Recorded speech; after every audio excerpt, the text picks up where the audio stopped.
Go ahead. Well, good morning. This morning I want to talk a little bit about the fact that we can rely on that Jesus is never late, he's never surprised, but also he's never controlled by our agendas. And one of the things that Jesus realizes is that in times of grief, in times of crisis, in times of fear, that oftentimes our faith can get rusty.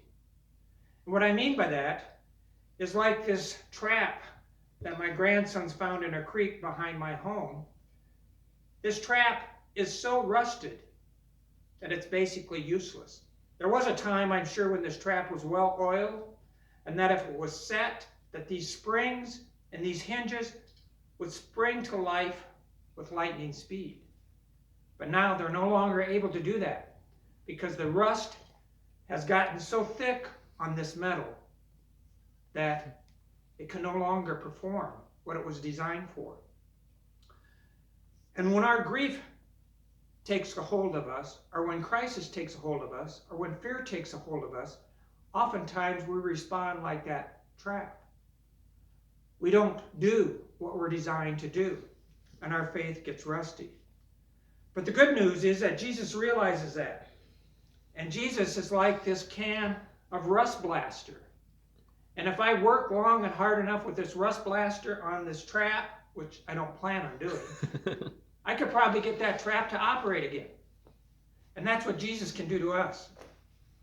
And as we look at chapter 11 today, chapter 11 of John, we're going to see how Jesus can take our rusty faith because of the crisis, the fear, the grief we're going through, and can restore it to a usable form again. So let's get to chapter 11. In John chapter 11, we have a very dramatic story that takes place. As Tom Wright in a book called John for Everyone points out, that this chapter starts with Lazarus' death, and it ends with the high priest basically proclaiming that it'd be better for one man, referring to Jesus, to die than for the whole nation to perish. In fact, a little later in chapter 12, they even talk about maybe they need to kill Lazarus because so many people are coming to faith because of him. So it's a chapter of intrigue, a chapter of death. But when Jesus starts his ministry, many times he went to Bethany and he developed some close friendships there. Mary and Martha were two of the people he became friends with, as well as their brother Lazarus. And Mary was referred to in John chapter 12, as the person who anointed him with a very expensive perfume, a perfume that would cost a year's worth of wages to buy. And she anointed him with this, showing that there was a very close relationship. Well, Jesus is no longer around Bethany. In fact, he's traveled some distance away. And when he's gone, he gets this message from Mary and Martha that Lazarus is sick, that he's very sick. And what does Jesus do? Well, it may seem a little strange, but he doesn't particularly do anything. He, first of all, says something like, well, this sickness will not result in death. It's going to be for God's glory. And if we think back to some of the other times, Jesus, of course, wouldn't have to travel back to Bethany to take care of this problem. In Matthew chapter 8, we have him healing the centurion's servant simply by speaking a word. He didn't travel any distance to do that. We also have the woman whose daughter was demon-possessed. In Mark chapter 7, it talks about that. And he healed that daughter without touching her or traveling any distance. So Jesus could have just simply healed Lazarus on the spot from where he's at. But he didn't. He stayed 2 more days. And during that time period, Lazarus dies. And some why questions then start taking place. And he tells the disciples that he needs to return. And of course, the disciples now are warning Jesus that no, they shouldn't return. Because it wasn't that long ago that they were in Judea, and the leaders, the religious leaders, wanted to stone him to death because of the different things that he had been doing. Some of them on the Sabbath, breaking some of their rules, healing people, spending time with people that they thought should be written off, the marginalized. And then he has this strange conversation with them about talking about sleep. And of course, the disciple thinks he's talking about regular sleep, and they point out to him, well, if he's asleep, he'll wake up. We really don't have to travel all the way back there for that. And then finally they realize he's determined to return. And he tells them plainly that Lazarus has died. And Thomas, who later on gets the nickname Doubting Thomas, is the one that stands up right away and says to the other disciples, well, let's go back with him. We might as well all die together. So he's determined to follow Jesus regardless of the cost. And so Jesus goes back. And we have to keep remembering, of course, Jesus isn't surprised by anything that's taken place while he's gone. And he wasn't late, though it seemed like that he was late, to at least Martha and to Mary. And he's not controlled by our agenda. Now, Mary and Martha both had their own agenda. And Martha, in her grief, of course, did what we normally do. She defaulted to trying to live life and creating an agenda to do that. And so when she meets Jesus as he's coming back, she meets him with a question or a statement, which says, if you would have been here, my brother would not have died. Well, that's kind of a strong statement to give somebody when you first meet them. It's like saying to somebody, if you would have paid more attention, you wouldn't have run that stop sign and this accident wouldn't have happened. Or if you would have put the child in the car seat, this wouldn't have happened. It's a very blaming type statement. And just think about the last time that you talked about if only this, or if, I would have worked harder, maybe I'd still have my job, or if we would have spent more time with my son or my daughter, they wouldn't have been so rebellious. Or if she only wouldn't have been texting while she was driving, this wouldn't have happened. There's lots of if questions.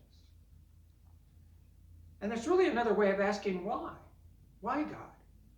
Why did this happen? Why do good people suffer? And those type of questions simply just drive you crazy, because God doesn't answer those questions generally. He doesn't answer the why questions. And Philip Yancey, in a book which I read as I was trying to deal with my grandson's cancer diagnosis, called Where's God When It Hurts?, says it this way: God does not, in the comfortable surroundings of heaven, turn a deaf ear to the sounds of suffering on this groaning planet. He joins us, choosing to live among the oppressed people. He too was an innocent victim of cruel, senseless torture. At the moment of black despair, the Son of God cried out, much like believers, God, why have you forsaken me? And Jesus, the Son of God on earth, embodied all that I've been trying to say about pain. Like Job, an innocent sufferer preceded him. He did not receive an answer to the question of cause. Why? Why? He called out from the cross and heard nothing but the silence of God. Even so, he responded with faithfulness, turning his attention to the good that his suffering would produce. For the joy set before him, Christ, he endured the cross. Hebrews 12, verse 2 tells us that. And what joy? The joy of restoration and transformation of all of us by his death on the cross. So rather than letting our faith get rusty by all these why questions, all these if-only questions, and wasting our time on that, we need to not deny the reality of what happened. Lazarus was very dead. And if you have incurable cancer, that's a reality. If you don't have a job or your income doesn't eat your expenses, those are all realities. But we also need to focus on the reality of Christ, the reality of our total dependence on God. And that's, in large part, what keeps our faith from resting. And Jesus in John 11:25 tells Martha this: I am the resurrection and the life. He who believes in me, will live even though he dies. Now, Martha didn't find that real comfort. And I can understand that. Because it's like telling someone, well, God needed a little angel and that's why your baby boy died. Or, do you have unrepentant sin in your life? As Robert shared last week in his message, that's really a cruel thing to say to anyone that's going through a hard time.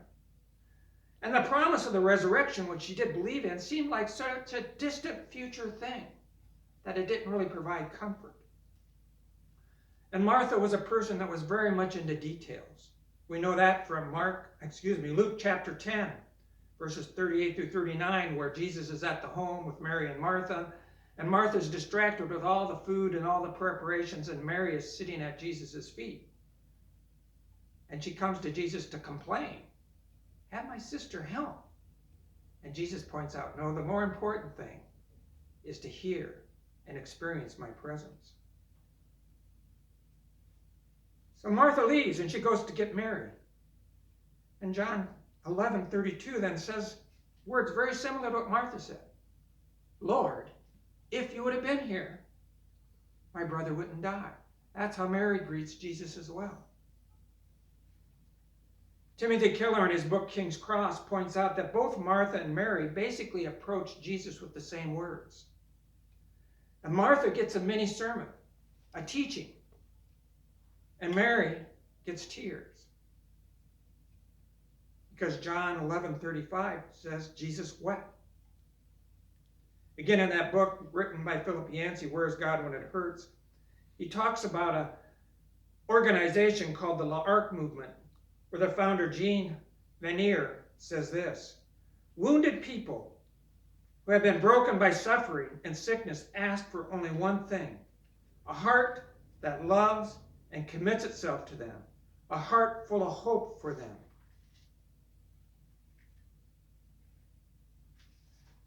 So why the different responses? But Jesus knows exactly what we need, even better than we do, is what Timothy Keller says. And I think there's a lot of truth to that. Martha, being the detail person, really needed teaching. She needed to hear the logic of just focusing on the resurrection and the power of Christ's presence. Mary needed a hug. So Jesus responded to each person with what they need. And that's how he responds to us, with what we need. Because Jesus is never surprised. He's never late. And he's never controlled by our agenda. So then they go to the tomb. And Jesus tells them to take the stone away. Martha, again, the detail person, points out, it's been 4 days, Jesus. There's going to be a very bad odor. And any of you that grew up on farms, when it's hot out and there's a dead animal, you know how quickly that odor, that putrid, sickening odor develops.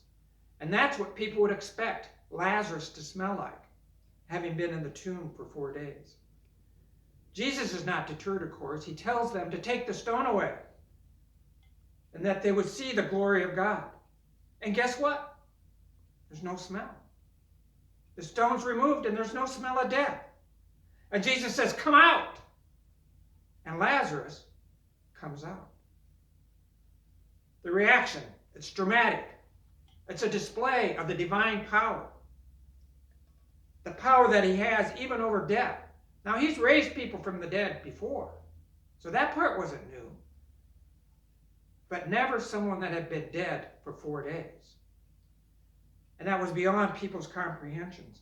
And the religious leaders were so impressed that they knew they had to put a stop to this, because this miracle was so dramatic that people all over were flocking to Jesus.